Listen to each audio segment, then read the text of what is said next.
Well, unfortunately, it's looking like the 4th of July federal holiday here in the United States is an increasingly dangerous day. It's sort of beyond the scope of today's show to give you the details of every mass shooting and incident of gun violence that took place over the 4th of July weekend. Hint, there were about 13 or 14 different mass shootings over the weekend.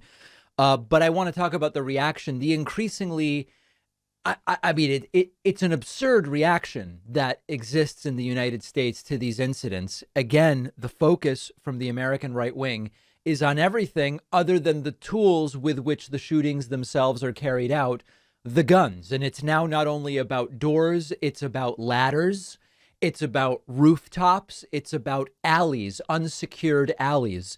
And I will explain it all. But in very rough strokes, another two. I mean, listen, there were multiple mass shootings yesterday. The two that made the most headlines include one in the swanky Chicago suburb of Highland Park, which took place during a 4th of July parade, where the shooter used a ladder to get to a rooftop. The shooter was eventually captured by police and taken into custody alive.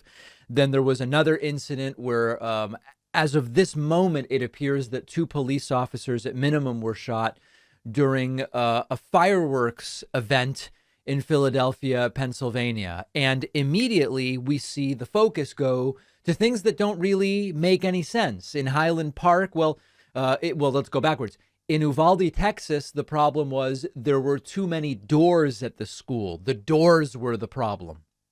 And Ted Cruz and others saying, reduce the number of doors, secure the doors, etc. In Highland Park, Illinois, the shooter used a ladder to get to a rooftop. So the problem is, you can't just leave random ladders around where anybody could get to a rooftop.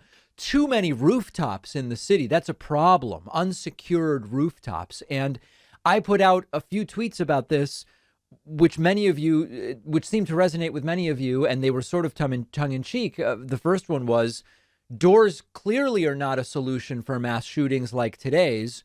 So what is the next proposal from Republicans to avoid dealing with the guns? And in the replies, it's filled with people saying, well, they're going to talk about rooftops and ladders and all of these things. And they did. I then tweeted, well, ban rooftops. Buildings should only have a bottom, not a top. Of course, that's absurd.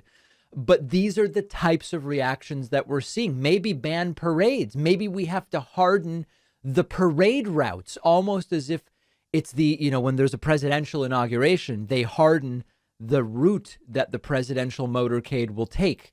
Maybe every random parade now needs that. Maybe ladders should be registered. No age limit to buy a ladder, but certainly we need a national registry of everybody that bans ladders. What of what I'm saying is a joke? I don't even know at this point. I don't even know, because they want to deal with everything other than the firearms. The police commander, who is this? This is the deputy chief of Lake County's sheriff department, Christopher Cavelli, was asked, how did the shooter get to the roof?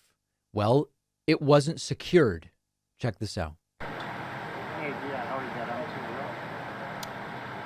So the roof was a business, and Right. It looks like access to the roof via a ladder in an alley was unsecure. Right. A ladder that's attached to the building. Guys, there's all these ladders. Sometimes they're fire escape ladders. They're all over the place. They're completely unsecured, obviously, because people need those. If there's a fire, they've got to get out. Well, do we ban the ladders, or do we register the fire escapes, or do we lock them? Well, but then how do people escape? Well, but then there's elevators. Maybe the elevators need to be banned or secured, or, oh no, but if the elevator, then there's the internal staircases in the building. We've got to harden all ladders, elevators, staircases, and rooftops. Well, maybe that's not the solution. Maybe instead, we just need bulletproof vests at all parades, because listen, they're going to get up onto the roof. They might have a gun, or they might have a machete, which they could throw from the rooftop. So you've got to wear a bulletproof vest when you go to a parade. That's the solution now. And unfortunately, some of them seem to now be accepting that we're just going to have these types of events, but it's okay because we need to have the guns. J.R. Majewski, the Trumpian U.S. House candidate who I interviewed, he posted yesterday, I don't care if countries in Europe have by the way, it should be fewer shootings, but that I'm reading it as written. I don't care if countries in Europe have less shootings because they don't have guns. I care about the United States of America and our Second Amendment rights. I think Americans stopped caring what Europe thought of our country in 1776.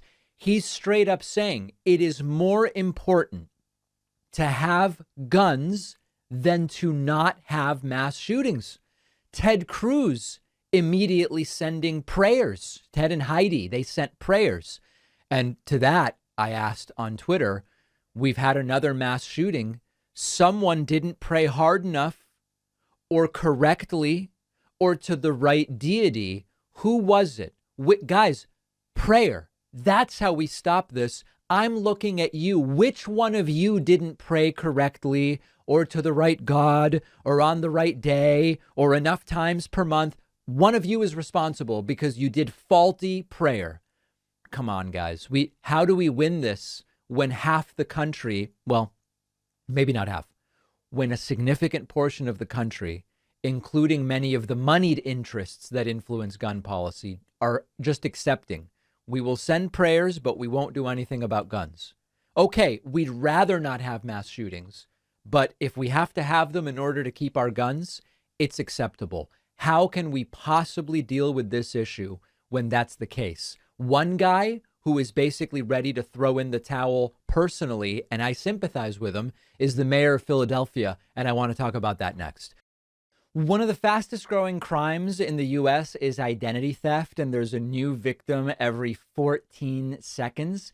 This has happened to me before. I've talked on the show. We got hacked. It was costly. It wasn't a good feeling. And that's why I now protect myself with Aura, one of our sponsors. Protecting your accounts and devices gets complicated because you need a bunch of different tools, and Aura combines them all into one app. Identity theft protection, fraud monitoring, password management, antivirus, all in one place. They monitor email addresses, passwords, social security number, bank accounts, credit cards. If something happens, you get an immediate alert on your phone, and then Aura can help me fix it as well. Aura is letting my audience try it free for 2 weeks at aura.com/Pacman. With the free trial, you can do things like see if your login credentials have been found on the dark web. I saw an old password was in 4 different data breaches. Probably something you want to know, and it's free, so you might as well just use the link down below.